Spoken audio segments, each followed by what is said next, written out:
Afternoon students, आशा है आप और आपके परिवार के सदस्य स्वस्थ व कुशल होंगे। Sainath memorial higher secondary school management team आप सबके लिए अच्छे स्वास्थ्य और बेहतरीन ज़िंदगी की कामना करती है। आज से कोरोना काल को ध्यान में रखते हुए ऑनलाइन कक्षाओं को प्रारंभ किया जा रहा है, जिस हेतु आपके अपने मोबाइल में यूट्यूब पर Sainath memorial higher secondary school channel को सब्सक्राइब कर लें ताकि आपको ऑनलाइन कक्षा अटेंड करने में कोई भी व्यवधान न हो। अग्रिम शुभकामनाओं के साथ धन्यवाद। आज हम पढ़ेंगे 7th क्लास में गणित, मैथ्स। तो आप देख सकते हैं ये 7th क्लास का मैथ्स है, ये फ्रंट है। हिंदी मीडियम की बुक इस तरह की है, तो आप फ्रंट देख सकते हैं बुक का, और यह बुक आपको परचेस करना है।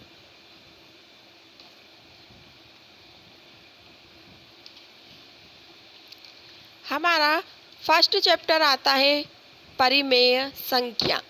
7th क्लास में फर्स्ट चैप्टर परिमेय संख्या, रेशनल नंबर। इकाई हमारी कौन सी है? संख्या पद्धति, नंबर सिस्टम। उसमें फर्स्ट चैप्टर है परिमेय संख्या का रेशनल नंबर।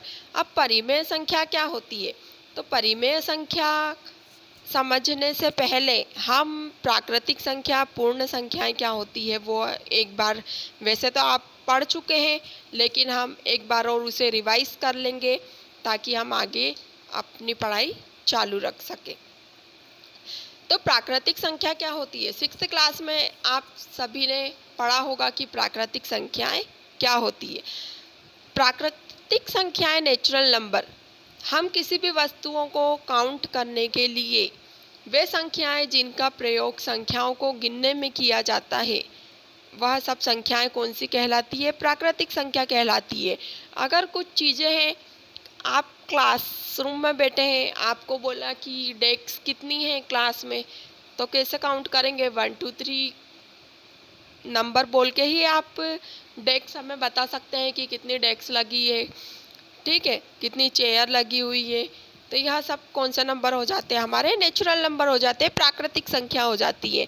वहीं पर पूर्ण संख्या, होल नंबर, पूर्ण संख्याओं को बोलते हैं होल नंबर।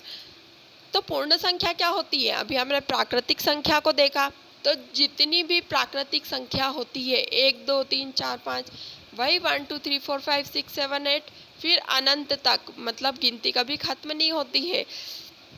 तो उन सभी संख्या के आगे प्राकृतिक संख्या में सबसे छोटा नंबर 1 रहता। 1 के आगे 0 जोड़ देने पर, मतलब प्राकृतिक संख्या में 0 को शामिल कर लें तो सभी संख्याएं क्या हो जाती है? पूर्ण संख्या हो जाती है। तो ये दोनों की डेफिनेशन है, प्राकृतिक संख्या और पूर्ण संख्या की। अब संख्याएं, नंबर कैसे रहते हैं? नंबर हमारे नेगेटिव रहते हैं, पॉजिटिव रहते हैं और बाएं में रहते हैं। जैसे भिन्न की संख्याएं जो हम बटे में बोल सकते हैं, तो कितनी संख्या हो गई?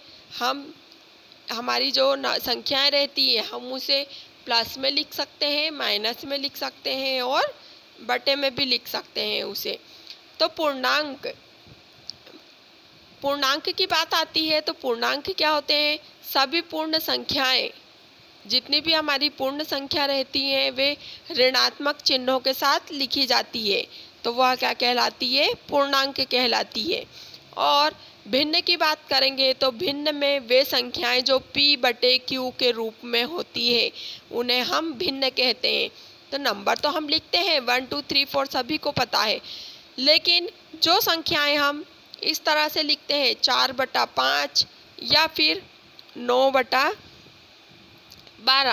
अब 9/12 है, 4/5 है, तो ये सब क्या है? इसे हम कौन से नंबर बोलते हैं? भिन्न बोलते हैं। भिन्न की संख्याएं रहती हैं। इसमें ऊपर वाली जो संख्या रहती है 4 क्या है? हमारा अंश है, और 5 क्या है? हर है। तो ये तो हुआ हमारा प्राकृतिक संख्या, पूर्ण संख्याएं, पूर्णांक और भिन्न। अब देखते हैं हम कि परिमेय संख्या क्या होती है। तो परिमेय संख्या, रेशनल नंबर को हम p/q के रूप में व्यक्त की जाने वाली संख्या को क्या कहते हैं? परिमेय संख्या कहते हैं, जिसमें p और q पूर्णांक है। मतलब जो q है नीचे, तो वो बराबर नहीं है, किसके बराबर नहीं है? ज़ीरो के। लेकिन जो p रहता है ऊपर का, वो p ज़ीरो के बराबर रहता है, उसकी वैल्यू क्या रहती है? ज़ीरो से मैच करती है। वही हमारा अब अभ्यास 1.1 हम स्टार्ट करते हैं। तो आप यहाँ देखेंगे हमारा क्वेश्चन नंबर 1 है, निम्नलिखित पूर्णांकों को परिमेय संख्याओं के रूप में व्यक्त कीजिए। तो अभी हमारा यहाँ पे फर्स्ट दिया हुआ है 1 लिखा हुआ है।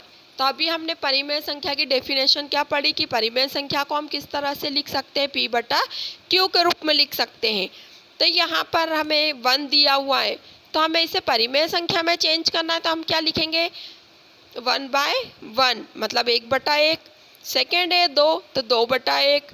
थर्ड है -1, तो -1/1। फिर फोर्थ है हमारा -2, तो -2/1 -2/1। ठीक है। वहीं पे हमारा क्वेश्चन नंबर 2 आता है, निम्नलिखित परिमेय संख्याओं को पूर्णांकों के रूप में लिखिए।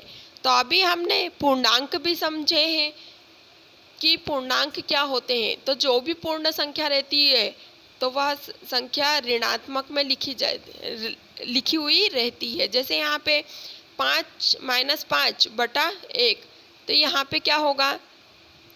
हम 1 का अगर टेबल करते हैं, तो 1 का टेबल कितने टाइम आएगा? 5, तो -5 ही होगा।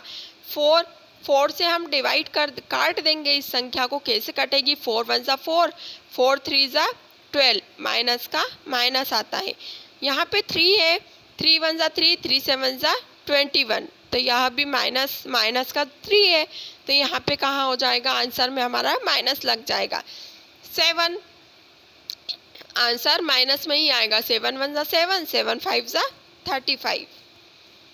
तो ये अभ्यास 1.1 में आज हमने पूर्ण संख्या, प्राकृतिक संख्या, पूर्णांक, भिन्न, उसी के साथ हमने परिमेय संख्या क्या होती है और अभ्यास 1.1 के 2 सवाल किए हैं।